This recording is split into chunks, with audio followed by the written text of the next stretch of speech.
makikita natin na yung trough, makita niyo po itong mga kaulapan na to, ay bahagi ng trough o extension na isang low pressure area na nasa labas ng Philippine Area of Responsibility. Ito ay nasa may bandang silangan ng Japan at bahagi din ng isang frontal system.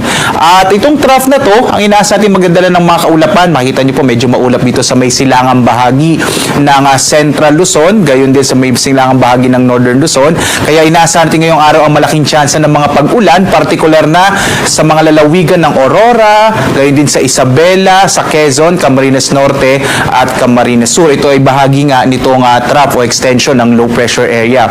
Samantala, sa iba pang bahagi na ating bansa, patuloy na makararanas ng medyo mainit pa rin na panahon habang may mga posibilidad pa rin tayo ng mga isolated o pulupulong pag-ulan, pagkilat, pagkulog sa hapon hanggang sa gabi. Sa mga katanong mo, bakit nagdeklara ng tag-ulan ng Pag-asa pero mainit pa rin, lalo na bandang tanghali? Sa ngayon kasi may tinatawag tayo na monsoon break